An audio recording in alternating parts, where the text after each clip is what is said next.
करने वाले दुश्मनान हैं। इसलिए दुश्मनों ने इन्हें काफ़ी तकलीफें दी, पहली चीज़। दूसरा, आजकल के जो हालात, कोरोना के हालात जो हर जगह सारे हिंदुस्तान के अंदर एक नॉर्मल लाइफ को डिस्टर्ब किए हुए हैं। और खुद अलीगढ़ के इंफॉर्मेशन हमारे हाथ में है, काफ़ी आप लोगों ने सरमाए खो दिए हैं। खुदा आप सबको सब्र जमील दे। और यहाँ पर भी यही हाल है, चेन्नई भी काफ़ी अब जोर पकड़ रहा है अमवात में। आप लोगों से एक दस्ता गुजारिश है कि घरों के अंदर ज़्यादा वक्त दें, अपने बच्चों को ताकीद करें, क्योंकि इंसान अपने हाथ से अपने आप को हलाकत में ना डाले। कुरान की आयत है, महफूज रहें, दुआ करते रहें। दुआएं ताकीद की गई हैं। पहली चीज़ एहतियात है, उसके बाद अगर खुदा न खास्ता कोई ऐसा शिकार हो जाए इस मनहूस वबा का, तो दवा है, दवा के साथ दुआ है। अगर इंसान ये सोचे कि मैं सिर्फ दवा के ज़रिए से अच्छा हो जाऊंगा, ये वबा है, ये देखने में नहीं आती। इसे दुआ की भी ज़रूरत है। जैसा कि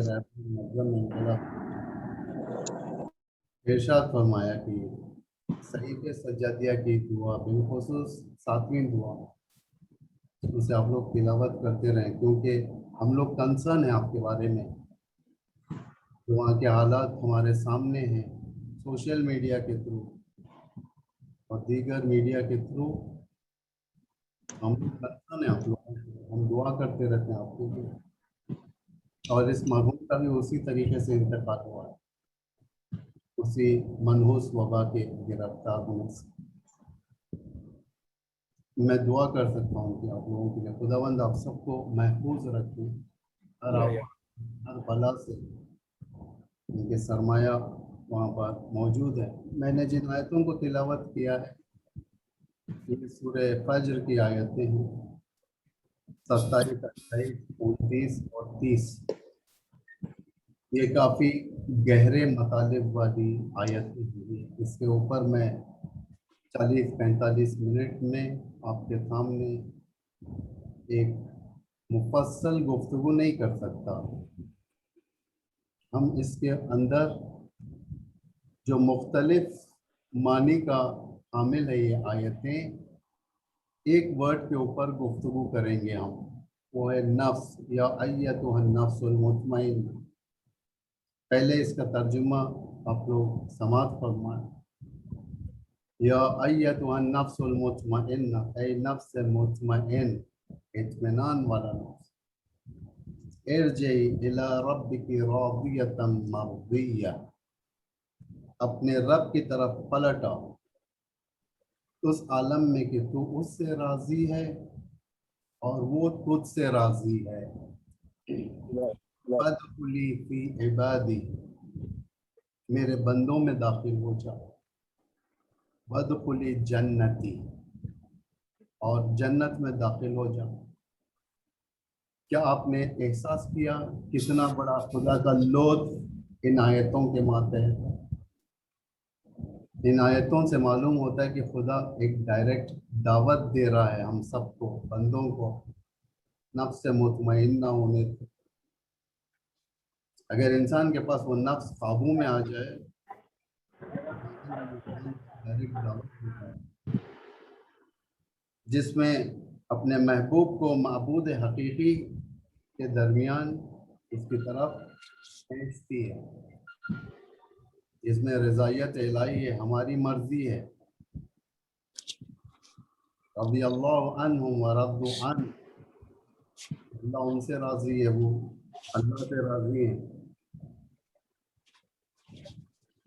इस सूरा अगर देखा जाए, फज्र, ये इमाम हुसैन से भी रब्त है। सूरह फज्र इमाम सादिक अलैहिस्सलातु वस्सलाम की खिदमत में एक शख्स आकर सवाल करता है इन आयत के बारे में कि अपना रसूलुल्लाह, आप इन आयत के बारे में थोड़ा हमें तोज़ी करें, एक्सप्लेन करें। तो इमाम ने फरमाया कि परवरदिगार मुताल इन्ना को दावत दे रहा है, कहाँ पर? अपनी तरफ, अपने बारगाह की तरफ। फदखुली फी इबादी, इबाद से मुराद मेरे बंदों में दाखिल हो जाने से मुराद रसूल अकरम है, इमाम अली अलैहिस्सलातु वस्सलाम है, हज़रत ज़हरा सलामुल्लाह अलैहा है, इमाम हुसैन, ये बंदे जन्नत में, इनके साथ जन्नत में दाखिल हो। इसमें बहुत प्यारी लग रही है, मेरी शादी में बहुत प्यारी लग रही थी। आवाज डिस्टर्ब कर रहे हैं, जरा म्यूट कर दें। परवरदिगार जब मलकुल मौत को हुक्म देता है किसी बंदे की रूह कब्ज करने के लिए, और जब रूह के बदन से निकलने का वक्त आता है, मलकुल मौत सामने आता है, तो बंदा मायूस हो जाता है, घबरा जाता है और नहीं चाहता कि इस दुनिया को छोड़कर जाए। मलकुल मौत कहता है कि मैं तेरे बाप से ज्यादा तेरे ऊपर मेहरबान हूँ। मलकुल मौत फरिश्ता है, इलाही फरिश्ता है, मेहरबान फरिश्ता है। अगर इंसान, उसके पास अथॉरिटी है कि रूह को आसानी के साथ कब्ज करें, उसके बदन से निकालें। जब बंदा ये बातें सुनता है, मलकुल मौत कहता है अपने आंखों को खोल और मेरे पीछे देख कौन है। जब वो बंदा अपने आंखों को खोल कर देखता है तो दिखता है रसूल अकरम का चेहरा है, अमीरुल मोमिनीन का चेहरा है, आवाज ही यार। इमाम हसन इमाम हुसैन उसके इस्तकबाल के लिए। फिर कौन सा बंदा नहीं चाहता कि उसकी रूह जल्द अज जल्द कब्ज हो जाए।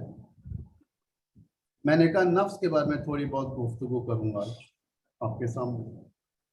नफ्स कुरान के अंदर कई मानों में बहुत सारे मवानी हैं। एक खुद रूह को नफ्स कहते हैं, जो हमारे अंदर रूह है, जिसके मदद से हम बात करते हैं, जिसके मदद से हम चलते फिरते हैं, ये खुद नफ्स। नफ्स के और भी मानी है, हयात व जिंदगी, मौत, जान और हयात, रवान या नफ्स इंसानी, शख्सियत मुतादिल, ये सब बहुत सारे इसके मानी हैं। नफ्स का सिंपल एलोब्रेशन जैसे कहा जाए, अगर मैं एलोबरेट करूं थोड़ा बहुत, ताकि हमारे जहनों को समझने के लिए, हर वो चीज जिसके अंदर जान है उसके अंदर नफ्स है। नफ्स सिर्फ एक इंसान के अंदर की शय नहीं, अक़साम है। नफ्स नबाती है, नबाती यानी दरख्त, पौधे, प्लांट्स, ट्रीज, ये नफ्स रखते हैं ये, क्योंकि इन प्लांट्स के अंदर ग्रोथ है, रोश्त है, ये रोश्त की सलाहियत रखते हैं, ग्रोथ की सलाहियत रखते हैं। अगर आप बीज बोएंगे, उसमें से एक शाख निकलेगी छोटी सी, फिर वो बड़ी होगी, पत्ते निकलेंगे उसमें, उसके तने मजबूत होंगे, कई शाखें निकलेंगी, और ये ऊपर की तरफ रोश्त पाता है। दरख्त, पौधा जैसा बेल, बेल का जो पौधा होता है, अंगूर की बेल, कद्दू की बेल, ये सब रोश रखते हैं, ये बढ़ने की सलाहियत रखते हैं, रोश की सलाहियत रखते हैं। इसे कहते हैं नफ्स नबाती, इसके अंदर नफ्स पाया जाता है। दूसरी किस्म नफ्स की हैवानी है, हैवान का नफ्स जिसके अंदर ग्रोथ है। किसी भी जानवर का जब बच्चा पैदा होता है, ये ग्रोथ की ताकत रखता है, इसके अंदर रोज की ताकत रखता है। परिंदा जब अपने नेस्ट के अंदर, घोंसले के अंदर परिंदे का बच्चा बड़ा हो जाता है तो परिंदा उसे उड़ा देता है, ग्रोथ आ गई उसके अंदर। एक चीज इजाफा है जानवरों के अंदर ग्रोथ के अलावा, वो ये है कि उसके अंदर मूवमेंट है। एक जानवर एक जगह से दूसरी जगह जाता है, मछली ओकियानूस का सफर तय करती है पानी के अंदर, जानवर एक जगह से दूसरी जगह जाते हैं। रोज के साथ इनके अंदर मूवमेंट की ताकत है, हरकत की ताकत। इंसान, नफ्स इंसानी, नफ्स इंसानी के अंदर दोनों चीजें मौजूद हैं। प्लांट्स के अंदर है, ट्रीज के अंदर है, जो जानवरों के अंदर है, वो नफ्स के इंसानी के अंदर भी। इंसान भी रोश पाता है, बचपन से लड़कपन, लड़कपन से नौजवानी, नौजवानी से जवानी, जवानी से अधड़पन, अधड़पन से बुढ़ापे की तरफ, बुढ़ापे से लेकर और आगे की तरफ, एंड ऑफ द डे मौत से सामना करता है इंसान। यानी रोश के अलावा इंसान में अंदर मूवमेंट भी होती है। मूवमेंट ये इंसान का चलना फिरना, दुनिया को आबाद करना, फजाओं में जाना, पानियों के अंदर जाना, ये मूवमेंट इंसान की। एक चीज इजाफा है इंसान के अंदर, अक्ल। इंसान अपने अक्ल के जरिए से आज दुनिया को रोशन कर दिया। इंसान अपने अक्ल के जरिए से आज दुनिया के अंदर रोशनी फैलाता, बिल्डिंग्स बन गए, हवाई सफर और बहुत सारे ऐसे कुदरत इंसानी जो इंसान के अंदर जो ताकत होती है, इंसान ने उसे सर्च कर कर दिखा दिया। ये नफ्स इंसानी है। खुदा ने सिर्फ ये नहीं कहा कि इंसान को मौत चखना है, कुल्लु नफ्सिन ज़ाइक़तुल मौत, हर नफ्स को मौत चखना है, चाहे वो नफ्स नबाती हो, दरख्त हो, दरख्त को भी मौत हो। एक पत्ता भी जो दरख्त पर सूख जाता है वो बगैर इजाजत इलाही के जमीन पर नहीं आता। जानवर कितना भी पावरफुल हो, टाइगर हो, कितना भी उसका हैकल बड़ा हो जैसा एलिफेंट, उसे भी मौत। इंसान कितना भी अमीर हो, उसे भी मौत है। इमाम अली अलैहिस्सलाम नहजुल बलागा में ये है, आप अगर खुतबों में जाएंगे इमाम के, तो इमाम ने अल्हाकुमुत तकासुर, सूरह तकासुर के जेल में एक खुतबा दिया है, उसे आप लोग देखें, बहुत अच्छा खुतबा है। उसके अंदर इमाम ने कैटेगरीज बताए हैं मौत के। मौत के मतलब लोगों के। वलविस्तंताकु बैन अरसात तिल्का दियारिल खावियत वरुबुइल खालिया क़ालू फी ज़हबू फिल अर्ज़ ज़लाल वज़हबतुम फी अक़ाबिहिम जुहाला। कि इंसान, ये नेचुरल है, ये जो इमाम ने एक मंजर कशी की है, ये सोचने की बात है। ये इमाम फरमाते हैं कि जब कोई शख्स मुर्दे के घर के अंदर दाखिल होता है, बिल्कुल वो रूम जहाँ पर मरने वाला रहता था, उसका बेड, उसका प्लेट, उसकी ग्लास, उसका बोतल पीने का पानी और दीगर चीज़ें जो इस्तेमाल करता था, वो दीवारें, अगर उससे जाकर इंसान जब सवाल करता है, उसके औलाद, उसके रिश्तेदार जाकर सवाल करते हैं कि यहाँ पर रहने वाला कहाँ गया, अजब नहीं, वो लोग आवाज़ देते हैं। अलबत्ता वो आवाज़ हमें सुनाई नहीं देती, लेकिन देते हैं ये लोग आवाज़। ये कहते हैं कि ज़हाबू फिल अर्द दलाल, कि वो सारी जमीन के अंदर चले गए। फिर वही दीवार या वही चीजें जिसे मरहूम से मुल्हक थी, उससे कनेक्टेड थी, वो आपको भी और हमको आवाज देती है। वज़हबतुम फी अक़ाबिहिम जुहाला। इमाम फरमाते हैं कि तुम भी जहालत के आलम में उसी के पीछे जा रहे हो कि तुम्हें जाना है, अनकरीब तुम्हें भी मरना है। मालूम नहीं होगा, फुर्सतें गुजर जाती हैं। अल फुर्सत तमुर्रु मर्र सहाब। फुर्सतें जो होती हैं, अपॉर्चुनिटी, जिंदगी की जो अपॉर्चुनिटीज होती है वो गुजर जाती है बादल की तरह तेजी के साथ। आप में से कितने लोग ये हैं कि ऐसा एहसास कर रहे थे कि अभी हम जवान थे, आज हम बुढ़ापे की तरफ उसके बॉर्डर लाइन पर आ चुके हैं।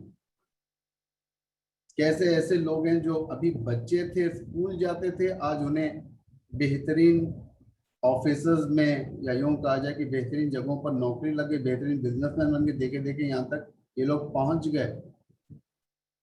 और बहुत सारे हमको छोड़कर चले गए।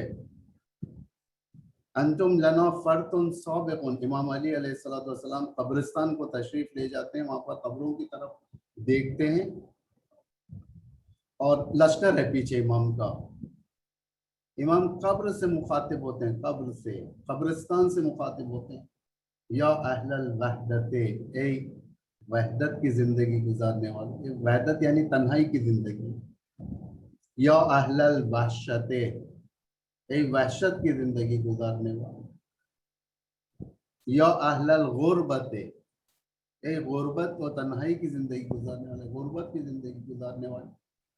या अहलल तुरबते, पत्थर के अंदर, मिट्टी के अंदर जिंदगी करने वाले, जिसकी तुरबत बन गई ऊपर, मिट्टी के अंदर जिंदगी करने वाले। इसके बाद इमाम फरमाते हैं अंतुम लना फरतुन साबिगुन। तुम लोग हमसे पहले चले गए। वनहनु इलैकुम तबउन लाहिरून। हम अनकरीब तुमसे आकर मिलने वाले, अनकरीब, कोई ज्यादा दूर नहीं है वो दिन कि कल के दिन हमारी भी मजलिस हो जाए, हमारा भी चहलुम, हमारी भी सिवुम मजलिस हो जाए, वो बैद नहीं होती। और आजकल के हालात से अगर देखा जाए, मौत की कोई, इंसान की कोई गारंटी नहीं। आज के हालात कम अज कम इंसान की गारंटी होती है कि इन चीज़ों के जरिए से इंसान बच जाता है, लेकिन आज नहीं। सेहतमंद इंसान, जवान बच्चे, नागहानी अमवात जो कि खुद ज़हूर के अलामात में से है, उसका शिकार होते हुए जा रहे हैं।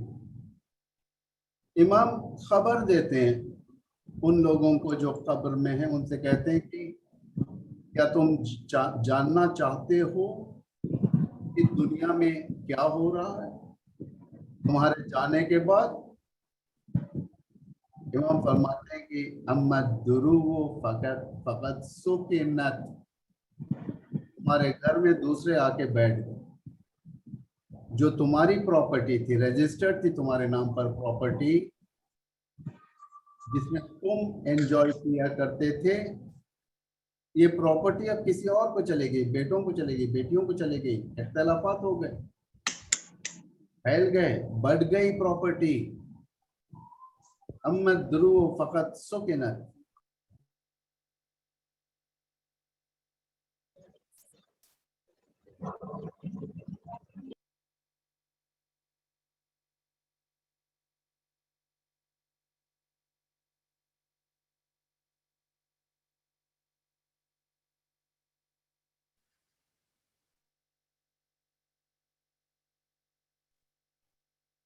हमारी आवाज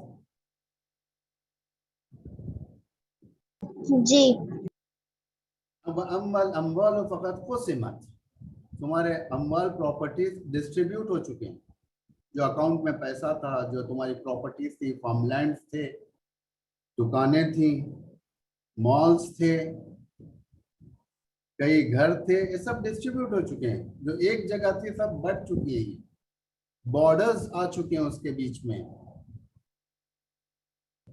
इमाम पलट कर फरमाते हैं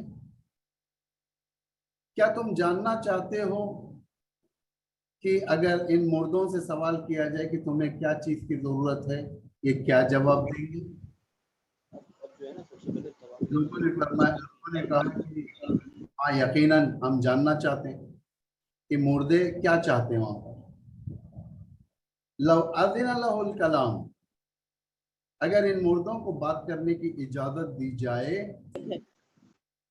क़ालू, ये लोग कहेंगे इत्तक़िल्लाह इत्तक़िल्लाह इत्तक़िल्लाह, तक़वा इख्तियार करो, तक़वा इख्तियार करो, तक़वा इख्तियार करो।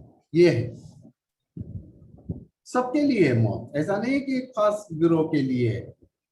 इमाम फरमाते हैं कि फिर उसी अल्लाह का मुत्तकासुर, सूरह तकासुर के ज़ैल में जो खुतबा इमाम ने फरमाया, उसके आप अगर आगे की तरफ बढ़ेंगे तो इमाम फरमाते हैं कि इन मौत जिस पर आई है, ये लोग जो तुमसे पहले जा चुके हैं वो तुम्हारे कदम देख रहे हैं, हमसे पहले जाकर हमारा मकाम वहां देख रहे हैं लोग। वो और बातें लोग कम्युनिकेट नहीं कर सकते हमें कि तुम्हारा मकाम यहाँ पर रेडी हो चुका है, तुम्हारे कदम यहाँ पर जमने वाले हैं, तुम्हें कभी भी किसी वक्त भी बुलाया जा सकता है, ये कम्युनिकेट नहीं कर सकते, लेकिन वो लोग देखते हैं हमारे मकाम को वहां पर। उसमें कौन कौन है? मुलुकन वसूखा, मुलुक यानी मालिक, किंग, बादशाह, प्राइम मिनिस्टर्स, प्रेसिडेंट्स, किंगडम्स, वसूखा उनके वसूख लोग, मिनिस्टर्स, काउंसिल ऑफ मिनिस्टर्स, जितने वो लोग नजदीक हैं, बड़े बड़े लोग, इन्फ्लुएंशियल लोग। सुल्लिततिल अर्ज़ु अलैहिम फी, जो जा चुके हैं उनके ऊपर जमीन ने तसल्लुत हासिल कर लिया है, डोमिनेट कर रही है जमीन। कल तक ये लोग डोमिनेट करते थे जमीन पर, अपनी मर्जी से जमीन को हुकूमत करते थे जमीन पर। आज जमीन उन पर डोमिनेट कर रही है। जैसा कि हमारे पास मुहावरा भी मशहूर है, उल्टी गंगा बह रही है, यानी मसला उलट गया है वहां पर। सुल्लिततिल अर्ज़ु अलैहिम फी वसलकू फी बुतूनिल बरज़ख़ सबीलन, वो बरज़ख की वादियों में चल रहे हैं। ये चलना हमारे चलने से डिफरेंट है। हमारा चलना हमारे इख्तियार में, हम कहीं पर भी बैठ सकते हैं, कहीं पर भी रुक सकते हैं थक जाने पर, लेकिन वहां पर कमांड्स के मातहत हैं हम, कि खुदावंद ने हमें ऑर्डर्स दे दिए कि हमें चलना है, बरदख तय करना है, तय करना है। जैसा army march past, army parade होता है कि जब परेड चलता है सब एक जैसा चलते हैं, कहीं रुक नहीं सकते, कहीं पर बैठ नहीं सकते, कहीं रुक कर खा नहीं सकते, क्योंकि आर्मी कमांड्स के मातहत होती है। बरदख वैसे ही है, हम कमांड्स के मातहत होंगे अल्लाह के। अकलत मिन लुहूमिहा व शरिबत मिन दिमाइहा, कब्र के अंदर का हाल ये है कि कब्र अपनी भूख को मिटाने के लिए हमारा गोश्त खाएगी, अपनी प्यास को बुझाने के लिए हमारा खून पिएगी। ये इमाम के जुमलात हैं। ये हर नफ्स को मौत है, ये तो बदन के साथ है, लेकिन रूह का अलग है, ट्रीटमेंट रूह का अलग होगा। हमारे अंदर बहुत सारे नफ्स के अंदर बहुत सारे वैरायटीज पाए जाते हैं, जैसा कि आप लोग जानते हैं। जैसा नफ्स अम्मारा है, नफ्स अम्मारा, ये नफ्स हैवानी लज्जतों से, हैवानी शहवात के जरिए से मर जाता है अंदर। इसके अंदर फिर ताकत नहीं होती उठ के ठहरने की, ये मर जाता है, स्पिरिचुअलिटी खत्म हो जाती है। जो इंटरनल स्पिरिचुअलिटी इंसान की होती है, जब तक हम उसको कंट्रोल में रखेंगे वो नफ्स हमें तकवीयत देगा। जिस तरीके से नफ्स मुतमइन्ना, नफ्स के वैरायटीज हैं, जैसा नफ्स अम्मारा, नफ्स मुज़य्यना एक है। नफ्स मुज़य्यना ये तमाम बुराइयों को खूबसूरत कर कर दिखाता है, तमाम बुराइयों को। जैसा आजकल सीरियल्स होते हैं और न जाने मुनहरे फिल्म्स वगैरह जो होते हैं, बेस्ट जो बताता है, यानी एक चीज को खूबसूरत कर कर बताना शैतान का काम है। किसी भी चीज को खूबसूरत कर कर पेश करना, ताकि इंसान उसकी तरफ गिरविदा हो जाए, ताकि जाए फौरन वहां पर जाकर इस्तेमाल करें, खरीदें। खूबसूरत कर कर पेश करें। इसलिए देखें आप लोग, जब आप लोग सुपरमार्केट्स में जाते हो तो वहां पर पहले जैसा नहीं है, जूसेस वगैरह कहीं पर भी बंडियों पर मिल गए, उठाकर लेकर आ गए, पी लिए। बॉटल्स के अंदर, अब खूबसूरत बॉटल्स के अंदर पेश करेंगे ताकि आपका दिल चाहे खरीदने के लिए। आप चाहोगे कि मैं सारा सुपरमार्केट खरीद लूं। जो चीज आप पसंद नहीं करते थे उसे भी खूबसूरत बनाकर पेश किया जाएगा। इसे कहते हैं नफ्स मुज़य्यना। नफ्स मुज़य्यना बुराई को खूबसूरत बनाकर पेश करते हैं। बुराई को, जैसा शैतान गाने को खूबसूरत बनाकर पेश करता है, नाच को खूबसूरत बनाकर पेश करता है, इंसान चाहता है कि उसकी तरफ देखें, उसकी तरफ रागिब हो जाएं। एक होता है नफ्स मुसव्वला। मुसव्वला हीलागर नफ्स, हीला यानी साजिश करता है तुम्हारे खिलाफ, हैवानी मकासद को अंजाम देने के लिए तुम्हें अपने जाल में फंसाता है। चलो बाद में नमाज पढ़ेंगे, बाद में नेकी करेंगे, पहले ये काम कर लेंगे, इस तरीके से। एक से नफ्स लव्वामा। नफ्स लव्वामा मलामत करने वाला एक एंटीवायरस है। ये बदन के अंदर, हमारे नफ्स के अंदर, जमीर के अंदर एंटीवायरस है। जब गुनाह हो जाता है तो ये नफ्स हमारे गुनाहों को मलामत करता है। इंसान झूठ बोलने के बाद जब जाता है, एहसास करता है कि मैंने झूठ क्यों कहा, मुझे झूठ नहीं कहनी चाहिए थी, मुझे सच कह देना चाहिए था। एक किस्म के अंदर से उसे मलामत होती है। ये झूठे इंसान को एहसास नहीं होता, लेकिन सच्चा इंसान जो सच हमेशा कहता है, सच के अलावा कुछ नहीं कहता, अगर वो एक झूठ बोल दे, बोलो छोटी सी झूठ, एक नफ्स ऑटोमेटिक हरकत में आ जाता है, उसे मलामत करने लगता है। ये सब अंदर ऑटो गाइडेड है। ये सब नफ्स मुतमइन्ना जो आयत के अंदर है, या आयत नफ्सुल मुतमइन्ना इरजे इला रब्बिक रादियतम मर्दिया, ये तीनों है। नफ्स मुतमइन्ना भी है, नफ्स रादिया भी है, नफ्स मर्जिया भी है। नफ्स मुतमइन्ना लज्जतों को हासिल करता है इंसान अकली तरीके से, जायज तरीके से। हर वो चीज दुश्मन जो तुम्हें देना चाहता है गुनाह के एक कवर के अंदर, इस्लाम वैसी चीजें हया गजा दुश्मन भी देता है, लेकिन हराम हलाल का उसके पास कोई फर्क नहीं है। लेकिन मोमिन, खुदा पर ईमान रखने वाला, अपने खाने को पाक रखता है, अपने घर को पाक रखता है, अपने जिस्मानी लज्जात को जायज तरीके से हासिल करता है। ये नफ्स मुतमइन्ना है, दावत देता है इसकी तरफ, उन लज्जतों की तरफ जो खुदाई लज्जतें, उसकी तरफ दावत देता है। इसीलिए नफ्स कहते हैं इसको। राजियतम मर्जिया, ये नफ्स आला तरीन नफ्स, जो खुदा से राजी होता है, खुदा उससे राजी होता है, खुदा के तस्लीम और रजा के लिए अपनी मर्जी को खत्म कर देता है इंसान, फिर उसकी मर्जी नहीं। जैसा इमाम हुसैन अलैहिस्सलातु वस्सलाम, अपनी मर्जी नहीं, खुदा के लिए अपने को कुर्बान कर दिया, बच्चों को कुर्बान कर दिया। इतना तो मालूम हो गया, नफ्स को कंट्रोल करना सबसे बड़ी बात है। अगर आप, जो आपके पास जो सुपर पावर है, मतलब आक्ल,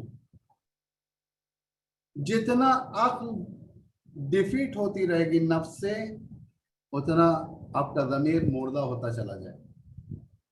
इसीलिए कहा जाता है कि इंटरनल स्पिरिचुअलिटी ज्यादा करना है, इसके आसार हमें बाहर नजर आएंगे।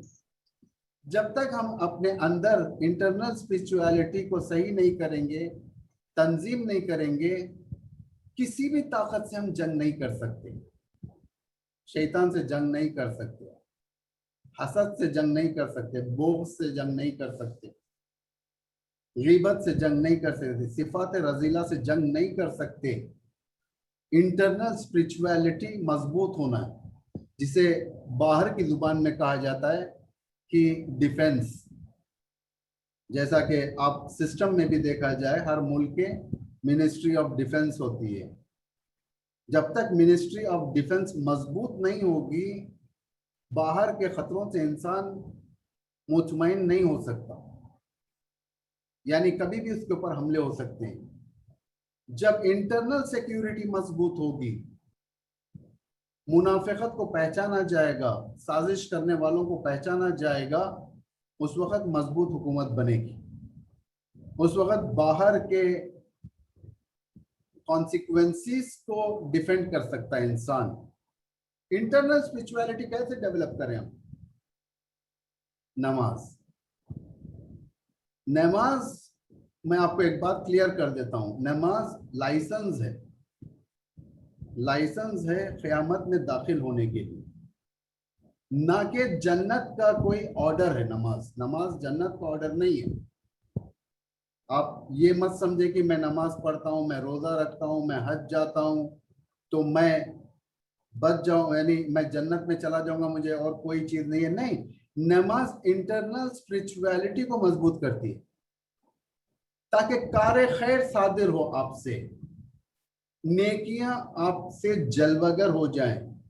जब आप नमाज पाबंदी से पढ़ोगे, आप खुद ब खुद राह खुदा में सदका दोगे, ज़कात दोगे, सदका दोगे, गरीबों की हिमायत करोगे।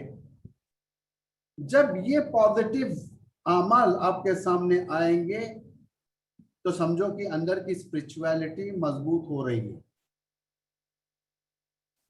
क्योंकि नमाज तन्हा नहीं है, नमाज एक आपको रास्ता दे रही है। किस चीज की तरफ रास्ता दे रही है?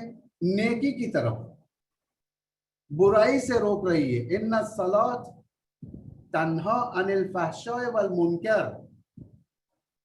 नमाज पढ़ने वाला, उसके अंदर स्पिरिचुअलिटी का, यानी इंटरनल स्पिरिचुअलिटी इतनी मजबूत होती है कि वो शराब खानों की तरफ नहीं जाएगा, वो गंदगी की तरफ नहीं जाएगा, वो किसी के खिलाफ साजिश करने नहीं जाएगा, वो किसी के खिलाफ गवाही देने नहीं जाएगा, वो किसी के खिलाफ हरकत नहीं करेगा।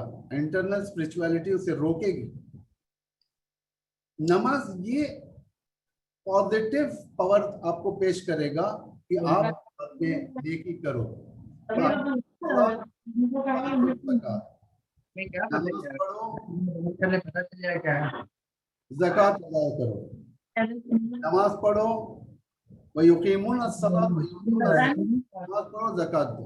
इंटरनल स्पिरिचुअलिटी है ये सिर्फ एक वक्त का काम नहीं, ये दायम है, परमानेंट अमल है ये स्पिरिचुअलिटी की हिफाजत करना। क्योंकि किसी भी चीज को गेन करने में टाइम लगता है, खोने में टाइम ज्यादा नहीं लगता। सेहत बनने में टाइम लगती है, लेकिन सेहत बिगड़ने में ज्यादा टाइम नहीं लगती। इंटरनल स्पिरिचुअलिटी अगर देखा जाए कि अगर आपके अंदर की नफ्स के बारे में देखा जाए, मुज़य्यना, मुसव्वला, नफ्स अम्मारा, ये वो नफूस हैं जो आपको डिस्ट्रक्शन की तरफ लेकर जाएंगे। खामोश नहीं बैठता, शैतान का काम यही है।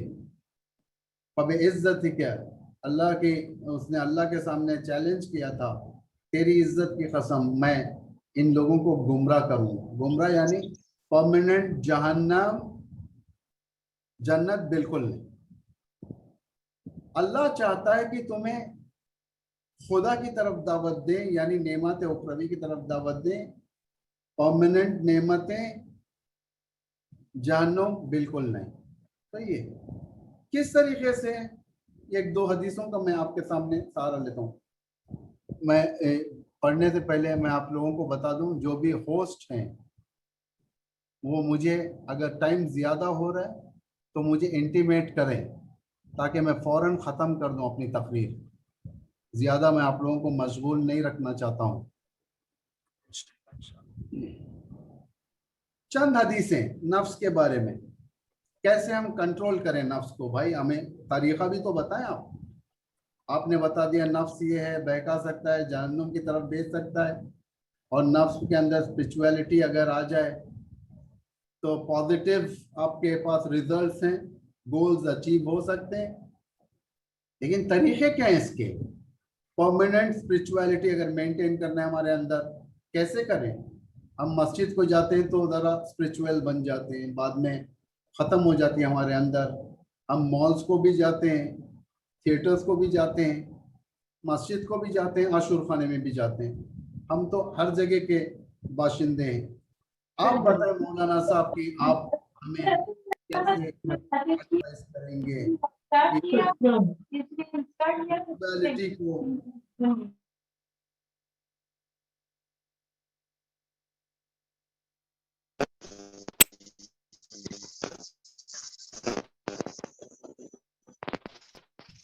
ये म्यूट क्यों कर रहे हैं आप लोग? जरा सुन लें, अगर मेहरबानी होगी आप लोग।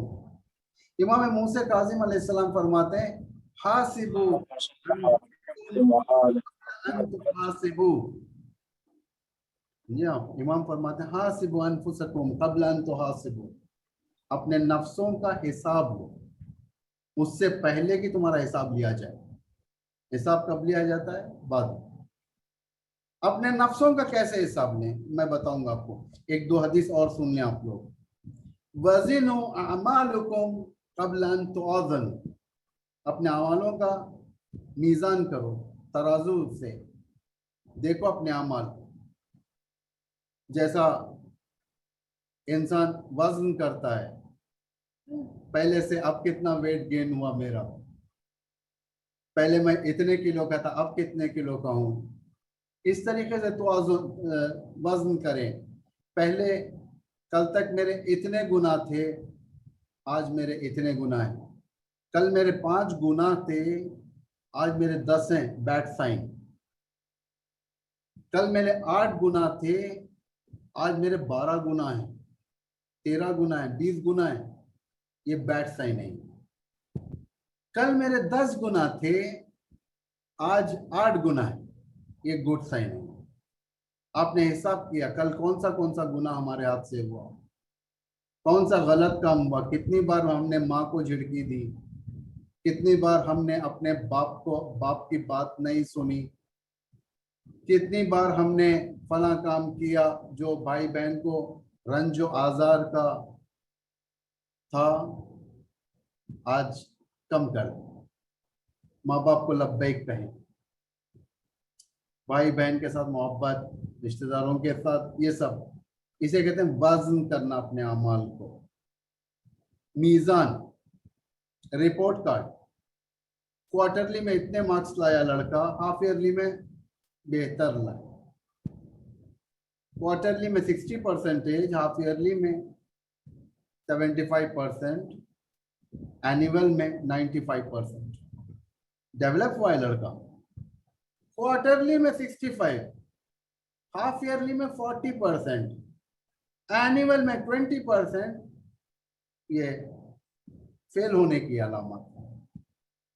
इसे आप कंट्रोल जब तक नहीं करेंगे, परमानेंट कंट्रोल नहीं होगा। कंट्रोल करना यानी बच्चे को रोज दिन उसे अपने मकाम पर लेकर जाना। दूसरी हदीस में इमाम काजिम अलैहिस्सलातु वस्सलाम फरमाते हैं, लैसा मिन्ना मन लम युहासिबु नफ्सहु फी कुल्लि यौम। इमाम फरमाते हैं वो हमारा शिया नहीं है जो रोजाना अपने नफ्स का मुहासिबा ना करे। मेरा शिया नहीं, मुहासिबा नहीं करता, वो हिसाब नहीं लेता अपने नफ्स से। वो खुद दुकान चलाता है, बेहतरीन शोरूम रखता है, बेहतरीन बिजनेस है, रोजाना एंडिंग टाइम में बैठकर वो अपने बिजनेस का हिसाब लेता है कि मेरा बिजनेस कैसे गया, कितना लॉस हुआ, कितना फायदा हुआ, आज क्या हुआ, आज कैसे हुआ, लेकिन नफ्स का हिसाब नहीं लेता। इमाम फरमाते हैं वो मेरा शिया नहीं। शिया नुमा हो सकता है, शिया नहीं हो सकता। वो हुसैन, हसन, मोहम्मद, आबिद, जाफर, महदी, ये सब नाम रख लेने से सिर्फ शिया नहीं हो जाता। कम से कम 2% हमें इमाम के रास्ते पर चलना है। ये नहीं कहता कि आप 100% इमाम के रास्ते पर चले, नहीं चल सकते। वो 100% किसी ने नहीं चला इमाम के रास्ते पर, 0.1% तो चल सकते हैं हम। सदाकत को इस्तेमाल कर सकते धीरे धीरे से अंदर। अब जिंदगी का टाइम टेबल क्या करना चाहिए हमें अपने नफ्स को कंट्रोल करने के लिए? रिवायात में है, बहुत है रिवायात हमारे पास। जिंदगी का एक टाइम टेबल, वो आप मुलाहिजा फरमाएं। जिंदगी के टाइम टेबल में 4 चीजें हमारे पास जो इस्लाम बताता है। अगर 4 चीजों पर जो भी अमल कर लेगा वो कामयाब रहेगा। जो भी अमल करेगा कामयाब रहेगा। पहले मुशारता, मुशारता शर्त, कंडीशन। इसका वक्त कब है? इब्तिदाई business, first hour of the business, सुबह का वक्त, नमाज के बाद। शर्त, अपने नफ्स के ऊपर कंडीशंस लगाएंगे आप। जब किसी मुजरिम को बेल दी जाती है उसे कंडीशंस लगाते हैं।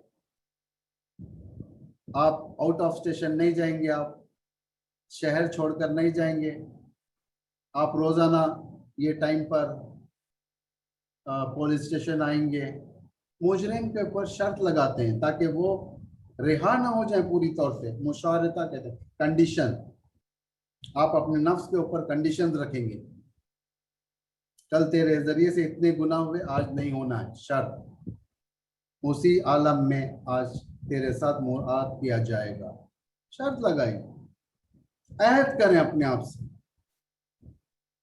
मैं अहद करता हूं मैं आज ये काम नहीं करूंगा। क्यों नहीं कर सकते हम? क्या हमारा नफ्स अक्ल का मालिक है या अक्ल नफ्स की मालिक है? क्या हमारी इतनी अथॉरिटी नहीं है कि हम अपने बगावत करने वाले नफ्स को कुछ लें ताकि हम सुकून के साथ रह सकें दुनिया में, ख्वाहिशात को कुछ लें?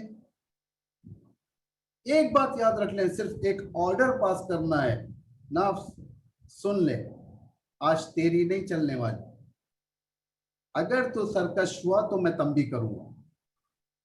ये सब नफ्स को कंट्रोल करने का तरीका है, किस तरीके से करना चाहिए। मुशावरता, ये जितनी बातें मैं बता रहा हूँ एक तफसील है इसके, लेकिन हम एक मजलिस के अंदर नहीं बयान कर, इसलिए शॉर्ट करके मैं आपके सामने पेश कर रहा हूँ। दूसरा मरहला जिंदगी का, इस मुराकबा, मुराकबा यानी मुराकबत, हिफाजत करना। अब कंडीशन हो गया, अब हिफाजत करें। आप बाहर जा रहे हो, आप जाएं, सिरू फिल अर्ज़, खुदा ने कहा जमीन फिरो, कोई हर्ज नहीं है, सब चीज है, लेकिन कंट्रोल। अपने कानों को कंट्रोल में रखो, अपने आंखों को कंट्रोल में रखो, अपनी जुबान को कंट्रोल में रखो, क्योंकि जुबान सबसे बड़ी वीरानगर है। सबसे ज्यादा डैमेज करने वाली पोजीशन जुबान। इमाम अली फरमाते हैं कि अपनी जुबान की हिफाजत करो। इहफज़ु लिसानक कमा तहज़नु ज़हबक व वरक़क।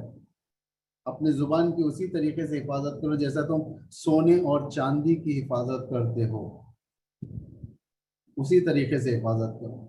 रुब्ब कलमतिन सलबत नेमतिन व जलबत नेमतिन।